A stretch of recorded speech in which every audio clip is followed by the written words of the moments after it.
Welcome back to my channel DSR tutorial. Today we are going to discuss the next process of fertilization, sperm attraction and acrosomal reaction. तो ये दोनों जो process थी वो हमने last lecture में पता कर ली थी किस तरीके से अट्रैक्शन होता है और कैपेसिटेशन क्या होता है और एक्रोसोमल रिएक्शन के बारे में भी पता कर लिया था। अब नेक्स्ट जो प्रोसेस है एक्टिवेशन ऑफ ओवम और फ्यूजन ऑफ गैमेटिक न्यूक्लियाई। तो ये जो नेक्स्ट प्रोसेस है एक्टिवेशन ऑफ ओवम, अब इसके बारे में हम डिटेल में जानेंगे कि किस तरह से ये प्रोसेस होती है। तो एक्टिवेशन ऑफ ओवम जो प्रोसेस है नाम से ही पता चल रहा है कि ओवम की अब एक्टिवेशन होगी। इसमें जो स्पर्म और ओवम की फ्यूजन हुई है उस फ्यूजन की वजह से मैंने आपको पहले बताया था लास्ट लेक्चर में कि स्पर्म जो होता है वो एग को एक्टिवेट करता है और एग जो होता है वो स्पर्म को एक्टिवेट करता है। तो ओवम तो स्पर्म को एक्टिवेट कर चुका है। अब जो नेक्स्ट प्रोसेस है उसमें क्या होगा, अब ओवम की एक्टिवेशन होगी। तो ओवम की जब एक्टिवेशन होती है तो उसमें कुछ चेंजेस आते हैं। तो सबसे पहला जो चेंज है वो क्या है, एग का कलर चेंज हो जाता है, येलोइश कलर हो जाता है। क्यों हो जाता है? क्योंकि इसमें जो लिपिड्स और फैट्स जो होते हैं उनका जो कंसंट्रेशन होता है वो इक्वल हो जाता है एग में। एग में जो भी कंसंट्रेशन होता है फैट्स का वो इक्वल हो जाता है, जिसकी वजह से उसका कलर जो है येलो हो जाता है। तो ये तो फर्स्ट चेंज था। Next, sperm egg fusion appeared to cause the polymerization of actin in the egg to form a fertilization cone। अब ये देखिए फर्टिलाइजेशन कोन के बारे में हम लास्ट लेक्चर में बात कर चुके थे कि सी अर्चिन की बात की जाए तो सी अर्चिन के एग और स्पर्म का जो फ्यूजन होता है तो वहाँ पर एक फर्टिलाइजेशन कोन की फॉर्मेशन होती है। फर्टिलाइजेशन कोन यानी इस तरीके से कोन बन जाती थी जहाँ पर फ्यूजन हुई थी। वो किस वजह से होती है? एक्टिन जो प्रोटीन है, एक तरीके से माइक्रोट्यूब्यूल्स बोलते हैं इनको, माइक्रोट्यूब्यूल्स की फॉर्मेशन कर देंगे एक्टिन की प्रोटीन मिलकर, वो पॉलीमराइजेशन हो जाएगी और इस वजह से फर्टिलाइजेशन कोन की फॉर्मेशन हो जाएगी। ये नेक्स्ट प्रोसेस है। लेकिन ये फर्टिलाइजेशन कोन मैमल्स में नहीं होती है, ये मैं आपको पहले ही बताया था। मैमल्स में इस तरह की फॉर्मेशन नहीं होगी। नेक्स्ट है ब्लॉक टू पॉलीस्पर्मी स्टार्ट। अब नेक्स्ट जो स्टेप है काफ़ी इंपॉर्टेंट स्टेप है। पहली बात तो ये है कि जो एग है उसमें केवल एक ही स्पर्म आके फ्यूज करेगा, दूसरा स्पर्म फ्यूज नहीं कर सकता है। ये बात काफ़ी इंपॉर्टेंट है क्योंकि हैप्लॉयड दोनों जब फ्यूज़ करेंगे तो डिप्लॉयड होगा। अगर एक से ज़्यादा हो जाएगा तो फिर वो डिप्लॉयड से ट्रिप्लॉयड भी हो सकता है और भी कंडीशन आ सकती हैं। तो इस तरीके की फॉर्मेशन नहीं होती है कभी भी। इसलिए डिप्लॉयड कंडीशन मेंटेन करने के लिए only one sperm can fuse to the ovum. तो ये बात ध्यान में रखने वाली है। तो इस प्रोसेस को कंट्रोल कैसे किया जाए कि एक ही स्पर्म फ्यूज करे, उसके अलावा दूसरा कोई ना फ्यूज करे, कैसे कंट्रोल किया जाए? तो वही प्रोसेस है ब्लॉक टू पॉलीस्पर्मी। पॉलीस्पर्मी का मतलब क्या है? पॉली का मतलब तो आपको पता ही होगा, पॉली का मतलब मैनी होता है यानी बहुत ज़्यादा, एक से ज़्यादा, या फिर एक से ज़्यादा स्पर्म का मतलब होता है पॉलीस्पर्मी। और सिंगल स्पर्म यानी मोनोस्पर्मी। तो ये मोनोस्पर्मी कंडीशन अप्लाई होती है, पॉलीस्पर्मी कंडीशन नहीं होती है। तो पॉलीस्पर्मी को कैसे ब्लॉक किया जाता है वो देख लेते हैं। तो देखते हैं ब्लॉक टू पॉलीस्पर्मी। अब इसमें भी दो कंडीशन होती हैं।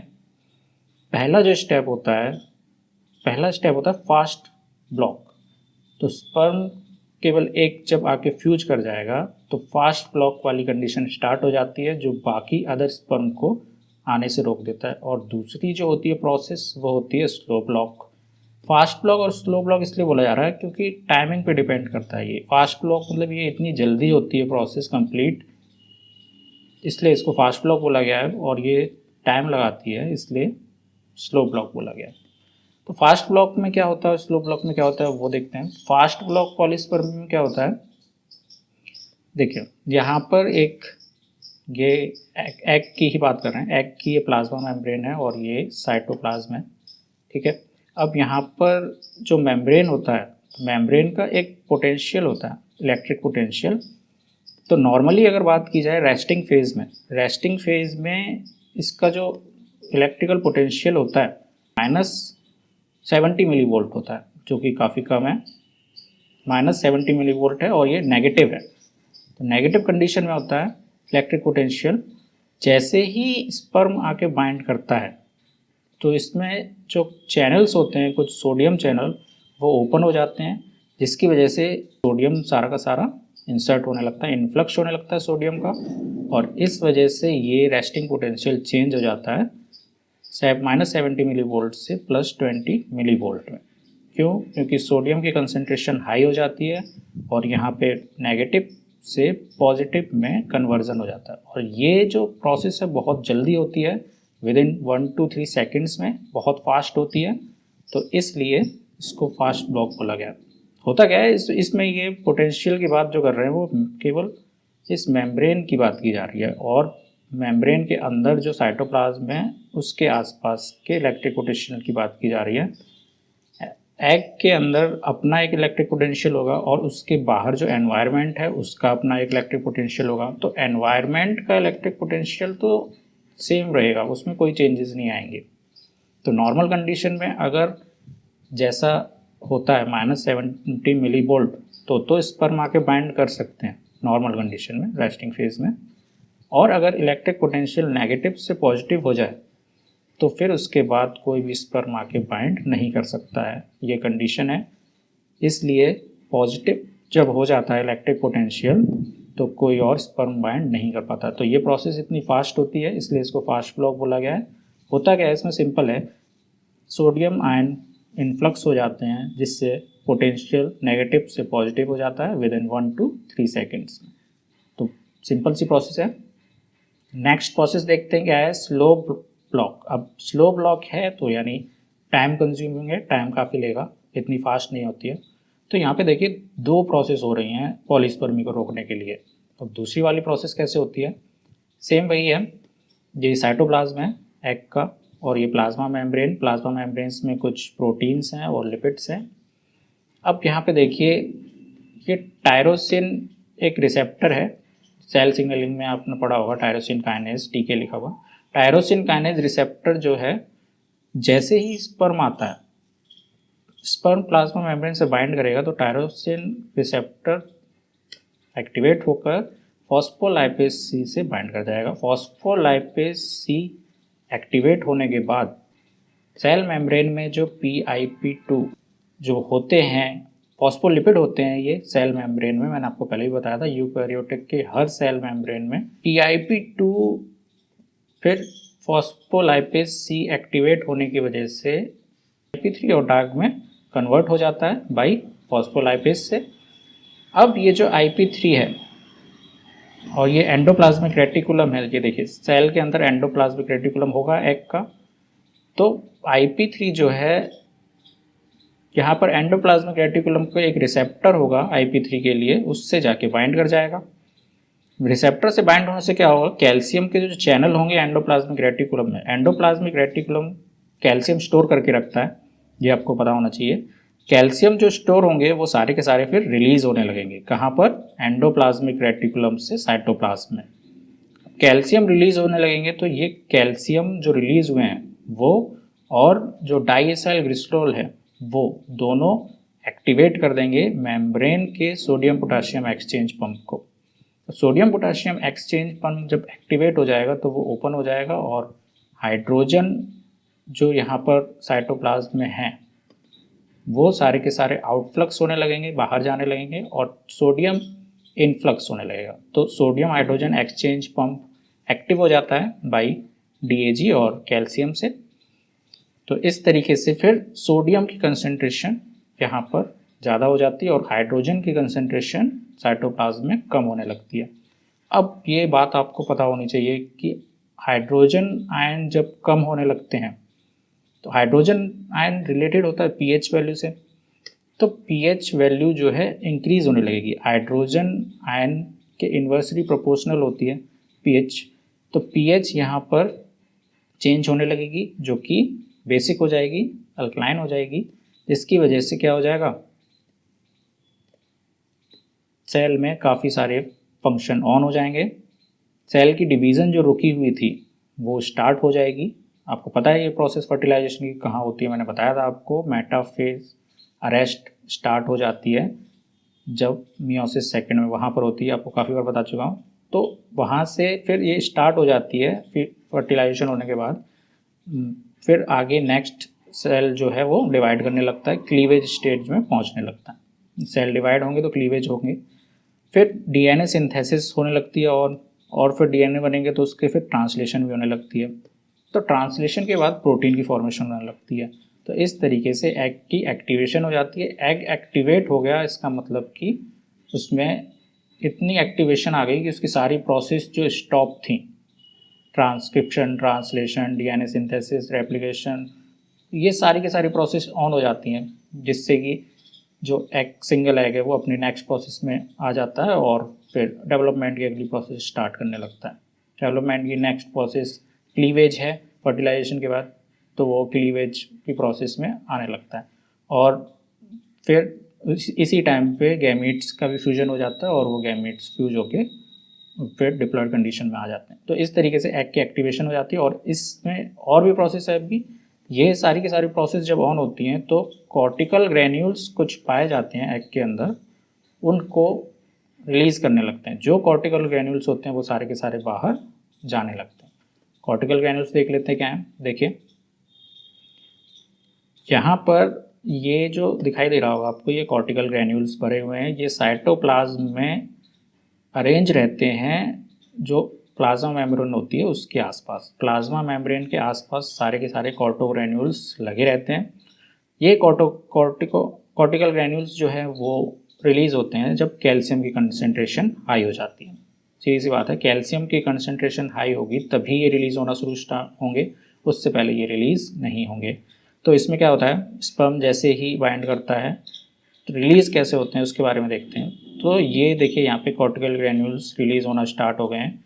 तो इसमें मेन प्लेयर कौन से हैं, पहला तो है CGSP यानी कॉर्टिकल ग्रैन्यूल सेरीन प्रोटीएज। ये आपको दिखाई दे रहा होगा, कॉर्टिकल ग्रैन्यूल सेरीन प्रोटीएज।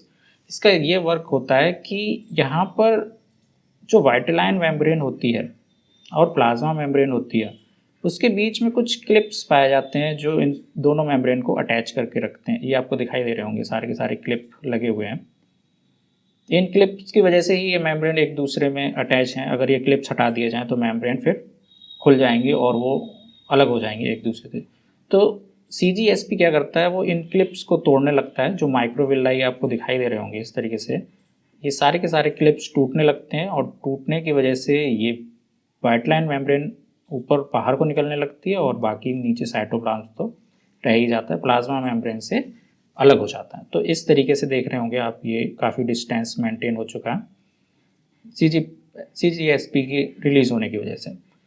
अब इसके बाद नेक्स्ट प्लेयर क्या है, इस कॉर्टिकल ग्रैन्यूल्स में म्यूकोपॉलीसैकेराइड्स भी पाए जाते हैं। म्यूकोपॉलीसैकेराइड्स जब रिलीज होते हैं तो इसका वर्क ये होता है कि जो वाटर की कंसंट्रेशन बाहर है वो सारी की सारी अंदर आने लगती है एग के साइटोप्लाज्म की तरफ by osmotic pressure. Osmotic gradient ज़्यादा हो जाता है बाहर से, इसलिए अंदर की तरफ जो है ऑस्मोसिस होने लगती है। ये तो आपको पता ही होगा ऑस्मोसिस कहाँ पर होती है, जहाँ पर कंसंट्रेशन लो होती है। तो उस जगह ये ऑस्मोसिस होने लगती है, वाटर अंदर आने लगता है। वाटर अंदर आने लगेगा तो क्या होगा, स्पेस और बढ़ जाता है। तो इसकी वजह से इनके बीच में काफ़ी डिस्टेंस आ जाती है। ये देख रहे होंगे आप, डिस्टेंस काफ़ी कुछ हो चुकी। नेक्स्ट जो है UDX1, ये दिखाई दे रहा होगा। UDX1 एक एंजाइम है जो कैटेलाइज करती है हाइड्रोजन पेरोक्साइड। हाइड्रोजन पेरोक्साइड की फॉर्मेशन करती है, दिखाई दे रहा होगा यहाँ पे। हाइड्रोजन पेरोक्साइड की फॉर्मेशन करेगी तो हाइड्रोजन पेरोक्साइड सबस्ट्रेट मॉलिक्यूल के फॉर्म में यूज़ करता है कौन, ओवोपेरोक्सीडेज। तो यहाँ पे जो ओवोपेरोक्सीडेज है ये हाइड्रोजन पेरोक्साइड को सबस्ट्रेट यूज़ करता है, सबस्ट्रेट मान के चलता है और फिर अपनी नेक्स्ट प्रोसेस कंप्लीट करता है। तो ओवोपेरोक्सीडेज जब भी वर्क करेगा जब हाइड्रोजन पेरोक्साइड की फॉर्मेशन हो जाएगी। तो हाइड्रोजन पेरोक्साइड की फॉर्मेशन हो जाती है तो फिर क्या होता है, ओवोपेरोक्सीडेज और ट्रांसग्लूटामाइनेज, यानी ये यहाँ पे दिखाया हुआ है TG, ट्रांसग्लूटामाइनेज, ये दोनों आपस में मिल जाते हैं और इसके बाद जो ये एनवेलप है बाहर, ये आपको दिखाई दे रहा होगा पर्पल कलर में, ये एनवेलप की फॉर्मेशन कर देते हैं, यानी फर्टिलाइजेशन एनवेलप फॉर्म हो जाता है। तो हेडिंग क्या थी, हेडिंग ये थी कॉर्टिकल ग्रैन्यूल्स की एक्सोसाइटोसिस होना और उसकी वजह से सी अर्चिन में फर्टिलाइजेशन एनवलप बन जाना। यानी पहले एनवलप किसका था, पहले प्लाज्मा मेम्ब्रेन का था, अब वो चेंज हो गया है फर्टिलाइजेशन एनवलप में। तो फर्टिलाइजेशन एनवलप बन जाता है तो इसका मतलब ये है कि बाहर से जो है एक तरीके से बहुत हार्ड लेयर बन चुकी है, अब कोई भी स्पर्म आके बाइंड नहीं कर पाएगा क्योंकि एक स्पर्म ऑलरेडी बाइंड हो चुका है। अब इसके बाद लेयर काफ़ी हार्ड हो जाती हैं, हाइलिन लेयर की तरह फॉर्मेशन हो जाती है, इसकी हाइलिन लेयर की फॉर्मेशन हो जाती है और ये फर्टिलाइजेशन एनवलप बन जाता है। तो only one sperm can bind only one ovum. तो देखिए ये प्रोसेस किस तरीके से हुई है वो डिटेल में अब समरी एक बार देख लेते हैं इसकी, अब तक जो पढ़ा था। पहली बात तो है स्पर्म जैसे ही बाइंड करेगा एग को तो क्या होगा, सोडियम का इन्फ्लक्स हो जाएगा। ये आपको फास्ट ब्लॉक के बारे में बता रहे हैं, सोडियम इन्फ्लक्स होगा और मेम्ब्रेन पोटेंशियल चेंज हो जाएगा, फास्ट ब्लॉक पॉलीस्पर्मी हो जाएगी। तो ये तो फर्स्ट वाली ब्लॉक है जो बहुत जल्दी होता है 1 to 3 सेकेंड्स के बीच में।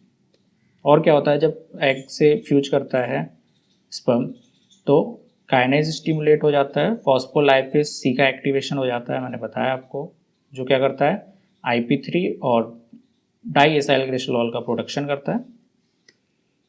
डाई एसाइल ग्लिसरॉल क्या करता था, सोडियम हाइड्रोजन एक्सचेंज पंप को एक्टिवेट करता था, जिससे क्या होता था pH लेवल इंक्रीज हो जाता था साइटोप्लाज्म में। pH लेवल इंक्रीज होगा तो क्या होगा, स्टिमुलेशन हो जाएगा, प्रोटीन सिंथेसिस होने लगेगी, DNA रेप्लिकेशन होने लगेगा, साइटोप्लाज्म का मूवमेंट होने लगेगा और मॉर्फोजेनिक मटेरियल की फॉर्मेशन होने लगेगी। तो इस तरीके से ये सारी की सारी जो प्रोसेस रुकी हुई थी M2 स्टेज में वो स्टार्ट होने लगेंगी बाई किससे, डाई एसाइल ग्लिसरॉल से। तो ये तो हो गया डाई एसाइल ग्लिसरॉल का। और IP3 की जो प्रोडक्शन हुई थी, IP3 जो बना था वो क्या करता है, वो कैल्शियम रिलीज कर देता है, किससे कर देता है, एंडोप्लाज्मिक रेटिकुलम से। एंडोप्लाज्मिक रेटिकुलम से जो कैल्शियम रिलीज करता है वो भी इस प्रोसेस को करता है एक्टिवेट, दोनों मिलकर करते हैं, ये डायग्राम में दिखाया था आपको। और कैल्शियम जो रिलीज होते हैं वो क्या करते हैं, कॉर्टिकल ग्रैन्यूल्स को बाहर निकाल देते हैं, एक्सोसाइटोसिस हो जाती है। इससे क्या होता है, slow block of polyspermy complete हो जाती है और फॉर्मेशन हो जाती है किसकी, हाइलिन लेयर की, यानी फर्टिलाइजेशन एनवलप बन जाता है। तो दोनों ब्लॉक हो चुके हैं, फास्ट ब्लॉक इस तरीके से होता है और स्लो ब्लॉक इस तरीके से होता है। अब नेक्स्ट क्या है, नेक्स्ट ये है कि कैल्शियम रिलीज जो होता है वो कॉर्टिकल ग्रैन्यूल्स के अलावा और भी फंक्शन करता है। क्या करता है, डिग्रेड कर देता है साइक्लिन्स जो होती हैं, सेल साइकिल की बात करें तो वहाँ पे आपने पढ़ा होगा सेल साइकिल में साइक्लिन्स होती हैं, साइक्लिन को डिग्रेड्स करने लगता है जिससे मैप काइनेज इनएक्टिवेट हो जाता है। और मैप काइनेज जब इनएक्टिवेट हो जाता है तो जो माइटोटिक साइकिल है वो दोबारा से स्टार्ट हो जाती है, जो स्टॉप थी वो दोबारा से स्टार्ट हो जाती है। वो यही बात है, डिटेल में बस बता दिया है मैंने, यहाँ पे भी सारी की सारी प्रोसेस स्टार्ट हो गई हैं, लेकिन वो स्टार्ट होती किसकी वजह से है, by inactivation of map kinase और साइक्लिन डिग्रेडेशन। और क्या करता है ये कैल्शियम जो रिलीज हो जाता है, तो कैल्शियम रिलीज हो जाता है तो NAD+ काइनेज जो होते हैं उनको एक्टिवेट कर देता है, जिससे NAD+ NADP+ में चेंज हो जाते हैं। जब ये NADP+ की फॉर्मेशन होने लगेगी तो मेम्ब्रेन की बायोसिंथेसिस होने लगेगी और सेल की मेम्ब्रेन जो है वो बनने लगती है। तो ये सारी की सारी प्रोसेस थी पॉलीस्पर्मी को ब्लॉक करने के लिए। तो बस पॉलीस्पर्मी को ब्लॉक करने के लिए ये दो प्रोसेस वर्क करती हैं, पहली तो है वो है फास्ट ब्लॉक और दूसरी जो है वो है स्लो ब्लॉक। तो इस वजह से केवल एक ही स्पर्म बाइंड कर सकता है ओवम से, इसके अलावा और कोई बाइंड नहीं कर पाएगा और फ्यूजन जो है वो केवल सिंगल स्पर्म से ही होती है। तो ये सारी की सारी जो प्रोसेस है, ये प्रोसेस आपको काफ़ी कॉम्प्लिकेटेड लग रही होगी लेकिन इजी प्रोसेस है। अगर नहीं समझ में आई है तो इसको हम एक दूसरे तरीके से भी समझ सकते हैं, जैसे कि आपने कभी गेम खेला होगा, PUBG गेम नाम सुना होगा, जो आप काफ़ी बैन कर दिया गया है अभी इस समय, तो उससे भी हम इसको समझ सकते हैं। जैसे कि उस गेम में क्या होता था, उस गेम में जब गेम स्टार्ट होता था तो सेंटर में एक सर्कल होता था, यानी कि उसे हम एग मान लेते हैं। तो एग में फ्यूजन होती थी बहुत सारे स्पर्म की, हमें पता है। तो इस गेम में भी वैसे ही होता है, बहुत सारे प्लेयर आते थे यहाँ पे और कहीं पर भी प्लेयर निकलते हैं, 100 प्लेयर आते थे टोटल इसमें। फिर क्या होता था, ऐसे ही जैसे कि फर्टिलाइजेशन होता है तो उसमें काफ़ी सारे मिलियंस ऑफ स्पर्म आते हैं और एक सिंगल सेल होता है, उसको फर्टिलाइज करते हैं सेंटर में। सेल क्या होता है, फिर इसमें क्या होता है कि जो हंड्रेड्स ऑफ स्पर्म आए, मिलियंस ऑफ स्पर्म आए, वो इससे फर्टिलाइज होने के लिए उसके पास जाएंगे। वैसे ही इस गेम में प्लेयर सारे के सारे पास जाते हैं। और क्या होता है कि एक टाइमिंग होती है, उस टाइमिंग के अंदर ही फर्टिलाइज हो सकता है। ह्यूमन की बात करें, अगर हम मैमल्स की बात करें तो मैमल्स में 24 आवर्स तक ही ये टाइमिंग होती है, 24 आवर्स तक ही स्पर्म सर्वाइव करते हैं, उसके बाद वो वेस्ट हो जाते हैं। तो इसलिए 24 आवर्स के अंदर ही फर्टिलाइजेशन होगी तो हो सकती है, नहीं होती है तो फिर वो प्रोसेस कंप्लीट नहीं हो पाती। तो वैसे ही इसमें है, ये आपको ऐसे ही फॉर ईजी वे में समझने के लिए बता देता हूँ। तो यहाँ पे भी वही होता है, कुछ समय बाद टाइमिंग आ जाती है और टाइमिंग आते आते सर्कल छोटा होने लगता है।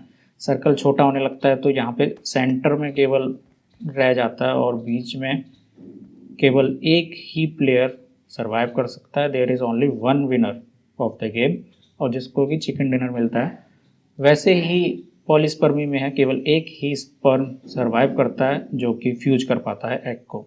तो काफ़ी कंपेयर किया जाए दोनों को तो काफ़ी सिमिलैरिटीज़ हैं दोनों में। तो ये प्रोसेस जो है, इससे समझना भी काफ़ी आसान हो सकता है। और इसमें भी उसी तरीके से होता है जैसे कि हम लोगों ने पढ़ा था, रीसेक्ट का सीक्रेशन किया जाता है। तो रीसेक्ट यहाँ पर हम व्हीकल्स को मान सकते हैं, व्हीकल्स जो लगी रहती हैं। तो ये सर्कल जैसे ही छोटा होने लगता है तो वो व्हीकल से यहाँ पर पहुँच सकते हैं। वैसे ही इसमें रीसेक्ट होता है, वो रिलीज़ होता है तो स्पर्म को बाइंड करा के अपने पास ले आता है। तो जो नहीं आ पाते हैं वो तो डैमेज हो जाएंगे, मर जाएंगे, और जो यहाँ तक पहुँच जाते हैं वो सरवाइव करते हैं। तो गेम में भी अगर सोलो में खेला जाए तो केवल सिंगल विनर ही होता है, वैसे ही पॉलीस्पर्मी में भी सिंगल विनर ही होता है। तो आई होप आपको ये प्रोसेस कंप्लीट समझ आ गई होगी। अब नेक्स्ट क्वेश्चन आंसरिंग देख लेते हैं। इससे रिलेटेड काफ़ी क्वेश्चन आते रहते हैं CSIR के एग्ज़ाम में। नेट एग्ज़ाम का क्वेश्चन है, देखिए यहाँ पे काफ़ी इजी क्वेश्चन है, 4 मार्क्स में आया था दिसंबर 2015 में। क्वेश्चन है, successful fertilisation in sea urchin demands specific interaction between protein and receptor of sperm and eggs. तो ये क्वेश्चन पूछा है कि जो फर्टिलाइजेशन होता है, जो पढ़ चुके हैं हम, फर्टिलाइजेशन में, वो भी सी अर्चिन की बात की जा रही है, सी अर्चिन में प्रोटीन्स और रिसेप्टर जो होते हैं स्पर्म और एग के पास, तो उन्हीं के बारे में बताना है कि क्या ये बात सही है या गलत है। कुछ ऑप्शन दिए हैं उसमें। तो पहला ऑप्शन है binding in acrosome and binding receptor on egg. तो ये सही बात है, बाइंडिंग जो है वो एक्रोसोम के पास होते हैं, यानी बाइंडिंग प्रोटीन होती हैं, और बाइंडिंग रिसेप्टर जो होते हैं वो एग की मेम्ब्रेन में होते हैं। ये मैंने आपको बताया था पीछे डायग्राम में, देख लीजिएगा लास्ट लेक्चर में। दूसरी बात है बाइंडिंग इन एग मेम्ब्रेन, तो ये उसका अपोजिट है, ये तो गलत हो जाएगा क्योंकि ऊपर वाला सही है। बाइंडिंग जो है वो प्रोटीन होती है, वो एक्रोसोम के पास होती है, और रिसेप्टर जो होते हैं वो एग के पास होते हैं, तो ये गलत है। Receptor on egg jelly and binding on sperm membrane, बात तो सही है, लेकिन यहाँ पर क्वेश्चन में क्या पूछा गया है कि दोनों आपस में इंटरेक्ट कर रहे हो, इंटरेक्शन होना चाहिए। तो यहाँ पे ये सही तो बोला है कि रिसेक्ट जो होता है वो एग जेली में होता है और बाइंडिंग जो होता है वो स्पर्म में होता है, लेकिन ये दोनों अट्रैक्ट नहीं करते हैं। बाइंडिंग रिसेप्टर से ही अट्रैक्ट करता है, और रिसेक्ट जो होता है वो केमिकल होता है, कीमोटैक्सिस प्रोसेस करता है, वो जो इसकी अट्रैक्शन बाइंडिंग रिसेप्टर से नहीं होती है, तो ये इसलिए गलत हो जाएगा। ठीक है, इंट्रैक्शन देखने में। और proteasome on egg membrane and complex sugar of sperm, ये तो वैसे भी इसमें कोई भी इंट्रैक्शन की बात ही नहीं है, तो ये नहीं है। तो फर्स्ट वाला आंसर इसका सही है। नेक्स्ट देखिए, ये भी एक क्वेश्चन आया था, काफ़ी इजी क्वेश्चन है। Fertilisation in sea urchin involves interaction of sperm binding with its receptor EBR1, जो कि एक प्रोटीन है वाइटलाइन मेम्ब्रेन में। तो ये कुछ डायग्राम्स बने हुए हैं जिसमें सोडियम और पोटेशियम की बात हो रही है, इन्फ्लक्स की।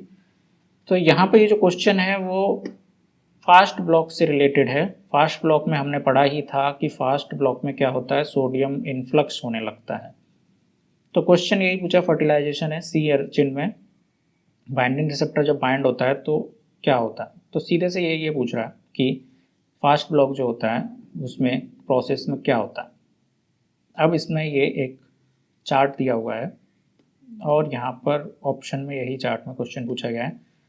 तो देखिए इलेक्ट्रिक पोटेंशियल की बात बताई थी मैंने आपको, -70 मिली वोल्ट से चेंज हो जाता है +20 मिली वोल्ट में। और यहाँ पे जब स्पर्म की फर्टिलाइजेशन होगी तो क्या होगा, तो पहले चेक करते हैं कि जो मिली वोल्ट है रेस्टिंग पोटेंशियल है वो किसका सही है इन चारों में से। तो रेस्टिंग पोटेंशियल -70 होता है, सही बात है, -70 यहाँ भी है, -70 यहाँ भी है, यहाँ पे 50 के आसपास है, तो ये तो आंसर नहीं होगा, इसको हटा दीजिए। 3 ऑप्शन बचे हैं। उसके बाद नेक्स्ट पूछा गया है कि ये दिया हुआ है EVR1, ये नेक्स्ट जो है वो EVR1 है। EVR1 को देखना है। तो EVR1 क्या है, EVR1 तो रिसेप्टर है, ठीक है, ये व्हाइट लाइन मेम्ब्रेन्स में रहता है। EVR1 यहाँ पे लिखा ही हुआ है रिसेप्टर बाइंडिंग का।